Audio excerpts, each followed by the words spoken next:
നമ്മൾ എല്ലാവരും ഒന്നിച്ചു നിന്ന് പ്രവർത്തിക്കുക എന്നുള്ള നിലക്കുള്ള ഒരു തീരുമാനത്തിലെത്തി ആ നിലക്ക് നമ്മൾ നല്ല ഒരു വിട്ടുവീഴ്ച എല്ലാവരും കൂടി ചെയ്തപ്പോൾ സമസ്ത കേരള ജമിയത്തുൽ ഉലമ വഴങ്ങിയാണ്. ഈ സമസ്ത ആരാണ് ഈ വാർത്ത കൊടുക്കണമെന്നാണ് ഞാൻ എന്നോട് ചോദിച്ചത്.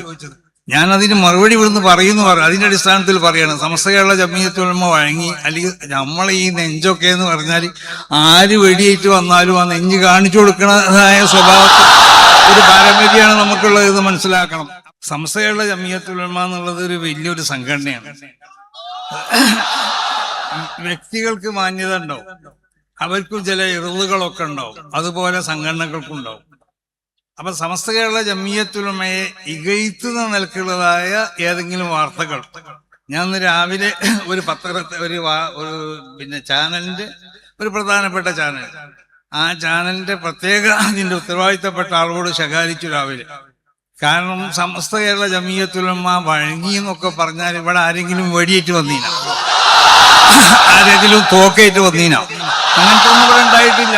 വളരെ സൗഹൃദമായ നിലക്ക് നമ്മൾ എല്ലാവരും ഒന്നിച്ചു നിന്ന് പ്രവർത്തിക്കുക എന്നുള്ള നിലക്കുള്ള ഒരു തീരുമാനത്തിലെത്തി ആ നിലക്ക് നമ്മൾ നല്ല ഒരു വിട്ടുവീഴ്ച എല്ലാവരും കൂടി ചെയ്തപ്പോൾ സമസ്ത കേരള ജമിയത്തുൽ ഉലമ വഴങ്ങിയാണ്.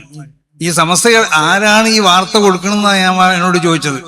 ഞാൻ അതിന് മറുപടി ഇവിടുന്ന് അതിന്റെ അടിസ്ഥാനത്തിൽ പറയാണ് സമസ്ത കേരള ജമിയത്തുൽ ഉലമ വഴങ്ങി. അല്ലെങ്കിൽ നമ്മളെ ഈ നെഞ്ചൊക്കെ എന്ന് പറഞ്ഞാൽ ആര് വെടിയേറ്റ് വന്നാലും ആ നെഞ്ച് കാണിച്ചു കൊടുക്കുന്നതായ സ്വഭാവത്തിൽ ഒരു പാരമ്പര്യമാണ് നമുക്കുള്ളത് എന്ന് മനസ്സിലാക്കണം. അപ്പൊ അതുകൊണ്ട് ഇവിടെ കൂടിയവരോട് പറയാനുള്ളത് സമസ്ത കേരള ജമിയത്തുൽ ഉലമക്ക് ഒരു പോറലും ആരും ഏൽപ്പിക്കാൻ വേണ്ടി ശ്രമിക്കരുത്. സമസ്ത കേരള ജമിയത്തുൽ ഉലമയെ ശക്തിപ്പെടുത്തണം, അതിനെ സ്നേഹിക്കണം, അതിനെ ബഹുമാനിക്കണം. വഴങ്ങിയെന്നോ അല്ലെങ്കിൽ കുഴങ്ങിയെന്നുള്ള വാർത്തകൾ കൊടുത്തുകൊണ്ട് ഈ പ്രസ്ഥാനത്തിന് അതിന്റെ ശക്തി നശിപ്പിക്കാൻ ഏതെങ്കിലും ചാനലുകള് ശ്രമിക്കുന്നുണ്ടെങ്കിൽ ആ ചാനലുകളെ ഒറ്റപ്പെടുത്താൻ സമസ്ത കേരള ജമിയത്തുൽ ഉലമയുടെ അനുയായികൾ ശ്രമിക്കുന്നുള്ള കാര്യത്തിൽ യാതൊരു സംശയമില്ല എന്ന് എല്ലാവരോടും പ്രത്യേകമായി ഉണർത്തിക്കൊണ്ടിട്ട് ഈ നൽകിയതായ സ്വീകരണത്തിലേക്ക്, ഈ രാജകീയമായ സ്വീകരണത്തിലേക്ക് നന്ദി എന്നുള്ള വാക്കിൽ അവസാനിപ്പിക്കാതെ അല്ലാഹു സുബ്ഹാനഹു വ തആല ഇതിനൊരു സ്വാലിഹായ അമലായി കൊണ്ട് കബൂൽ ചെയ്യട്ടെ.